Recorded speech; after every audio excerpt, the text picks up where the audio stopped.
السلام عليكم ورحمة الله وبركاته. تغطية لأهم أخبار البورصة بتاريخ يوم الاثنين 27 يوليو 2026. بسم الله الرحمن الرحيم. توكلنا على الله. ارتفاع مؤشرات بورصة مصر بالمنتصف السبعيني يقفز نحو 1%. آيا كابيتال تبدأ إجراءات ممارسة تابعة لنشاط الصناديق العقارية. أكت فاينانشال تشتري نحو 192,000 سهم خزينة. تنفيذ صفقة على أسهم رايا القبضة في إطار نظام الإسابة.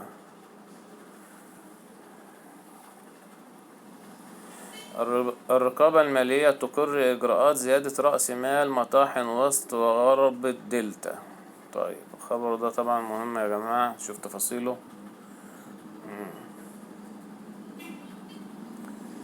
وافقت الهيئة العامة للرقابة المالية على نشر تقرير الإفصاح الخاص بشركة مطاحن وسط وغرب الدلتا بشأن زيادة رأس المال. وقالت الرقابة المالية في إفصاح اليوم أن تقرير الإفصاح يتضمن السير في إجراءات دعوى الجمعية العامة غير العادية للشركة لمناقشة زيادة رأس المال المصدر من 75 مليون إلى 100 مليون جنيه بزيادة قدرها 25 مليون جنيه. وتتم زيادة رأس المال عن طريق إصدار أسهم مجانية تمول من حساب الاحتياط القانوني الظاهر في القوائم المالية للشركة في 30/6/2025 والمعتمدة من الجمعية العامة العادية للشركة في 28/9/2025. وتضمنت مبررات الشركة وأسباب التعديل التالي: زيادة رأس مال الشركة ليصل إلى الحد الأدنى للشركات الكبرى طبقا لتعريفات الهيئة العامة للرقابة المالية، وهو حد أدنى 100 مليون جنيه. يبقى الشركات الكبرى الحد الأدنى لرأس المال المصدر 100 مليون جنيه. طيب زيادة كمية الأسهم حرة التداول مما يزيد من نشاط سهم الشركة تداولا في البورصة المصرية من 7.5 مليون و500,000 سهم إلى 10 ملايين سهم. الاستفادة من جزء كبير من احتياطات القانون المتراكم لدى الشركة. تمام. ده بالنسبة لمطاحن وسط وغرب الدلتا. الوادي العالمية للاستثمار تتحول للخسارة خلال الربع الأول من 2026.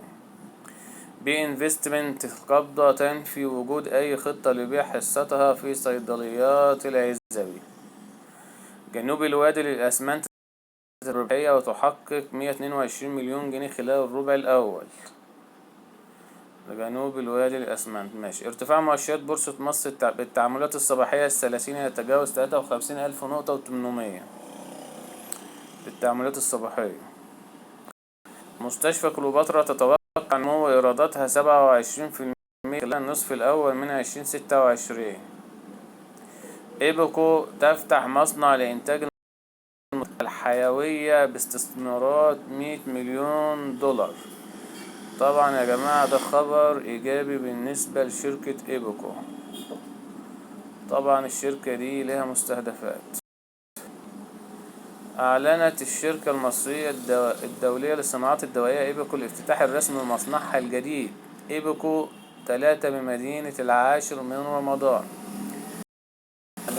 الافتتاح يعني هم فتحوا خلاص. وبحسب إفصاح الشركة لبورصة مصر اليوم فإن المصنع الجديد متخصص في إنتاج المستحضرات والبدائل الحيوية بصورة متكاملة بدءا من الخلايا المعدلة وراثيا وحتى المنتج النهائي.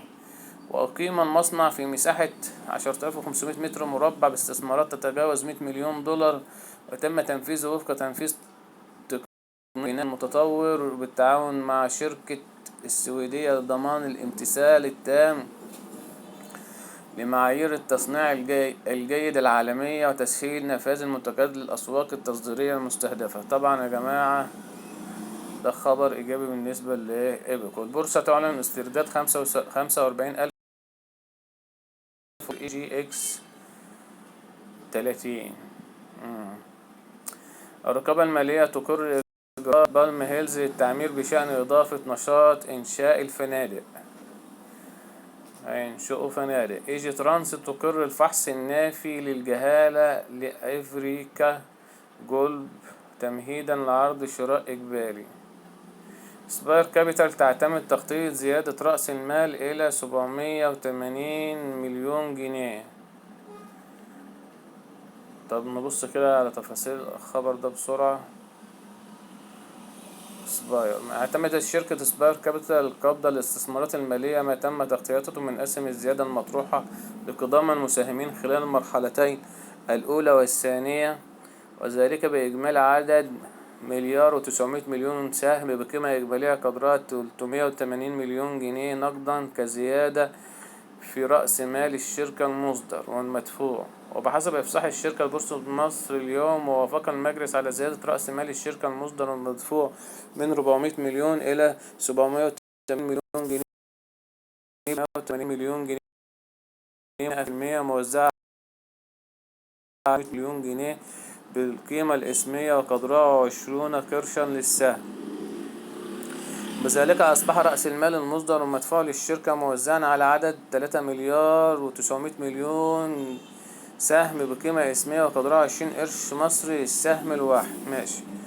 وافق مجلس الإدارة بالإجماع على تعديل المادة 6 و7 من النظام الأساسي للشركة في ضوء ما أسفر عنه تغطية الاكتتاب. ده بالنسبة لسباير. طيب مدينة مصر الإسكان تشتري 1,800,000 سهم خزينة. قلنا كذا مرة ان مدينة مصر دي يا جماعة ده خبر إيجابي عليها، ممكن ما يبانش الوقت لكن هيبان بعدين. طيب مساهم يخفض حصته في رأس المال فيرتيكال الصناعة بقيمة 6,7 ألف جنيه. سهمان يرتفعان أكثر من 11%. أبرز الرابحين والخاسرين. طيب سبار كابيتال تعلن تخطيط كامل اكتتاب زيادة رأس المال.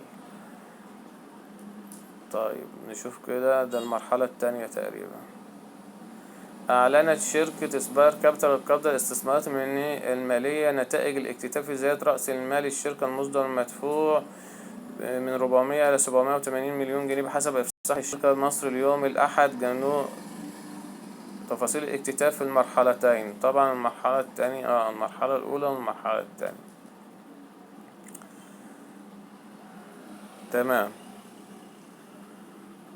القيمة السوقية لبورصة مصر تخسر 15 مليار جنيه بجلسة الأحد. طب احنا كده يا جماعة يعتبر غطينا معظم أخبار اليوم. شكرا لحضراتكم والسلام عليكم ورحمة الله وبركاته.